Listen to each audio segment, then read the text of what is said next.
I was so grateful. Even up to now, I'm just extra grateful for life. I don't know how to best explain how I was feeling while I was on the floor. There's a blessing awaiting you over there, and all your stressing, they will quickly disappear. Whoa. So this is what really happened.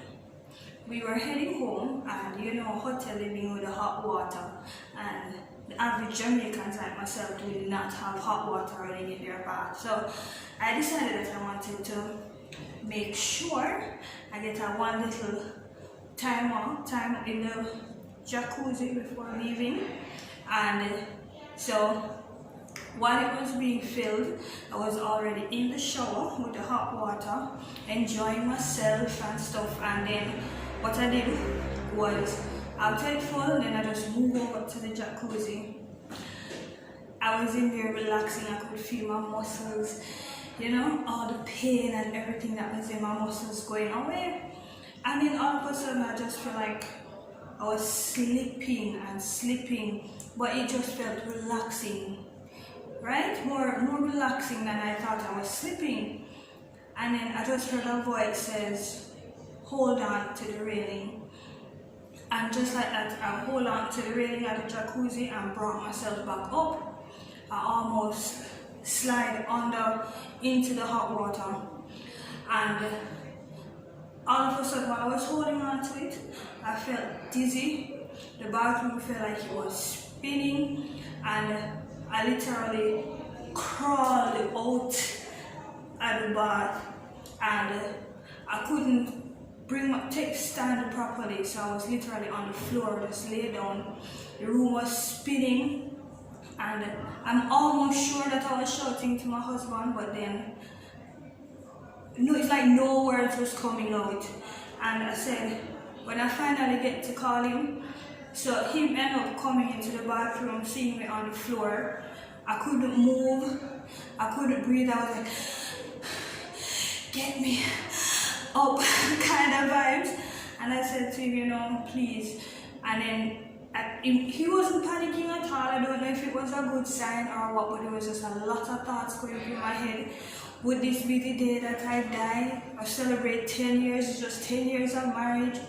What, my children them now gonna come home, come see me, all of that. And he had to lift me up, like body lift me up off the ground. And you ever watch the movies and you see them walking with the dummy dollies? It was a situation like that, because my feet just didn't have any feeling. He literally had to drag me out and rest me on the bed, and I couldn't say anything. As a matter of fact, my hands just went numb and my fingers just stiff out like this. I couldn't move them, I couldn't bend them. All I was doing was like, God, I can't breathe. Get me some water, and I beg you, please do. And he run go for the water. In the meantime, I just lay down helpless on the bed because my fingers still not moving, my legs feel like it don't have any function in it or anything. And the room was just spinning and spinning and spinning. Even when I was drinking the water that he brought to me, my hand was shaking like this. And at that point, I was going to tell him, yo, we need to call help, we need to call emergency.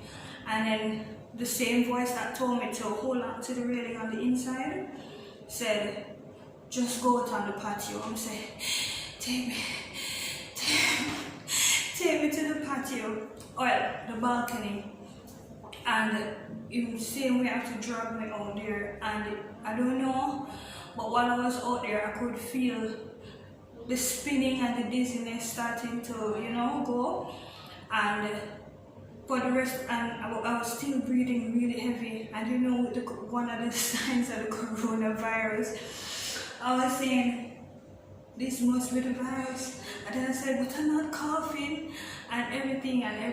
It's just a whole heap of thoughts. What my children going to think when I go, if I show up dead. All of that. And while I was there, and it was kind of a panic because by this time it was checkout time. I didn't want to stay over the time and have to pay one whole day's more money again, and we're leaving. So, but it was by that time it was lunchtime, it wasn't checkout yet.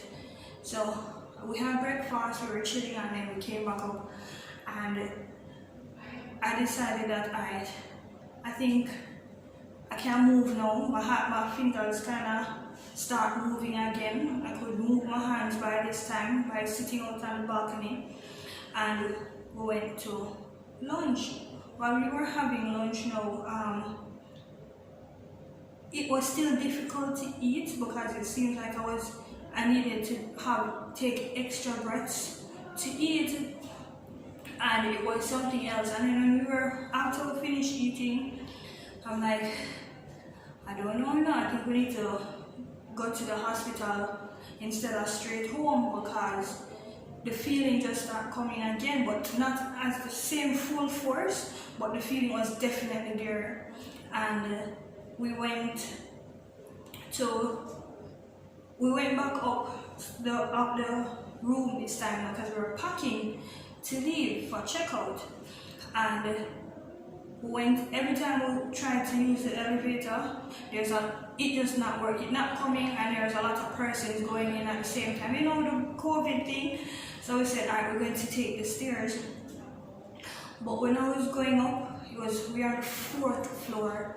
I don't know why I think I could climb 4 flights of stairs when I was having problem breathing. And as I showed you in a previous video on vacation, I was coming up the step and I was saying, these steps are going to be the depth of me.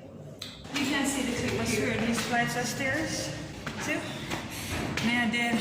So that was it. And then we went back to the room and we packed the thing, but everything was just like it was on a go slow.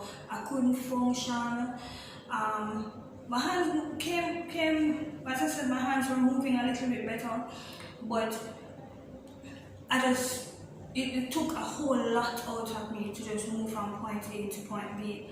And we were contemplating going to the hospital at this time.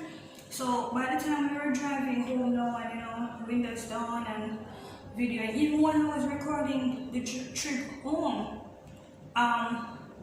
if you pay attention, you could hear that I was having problem breathing the same.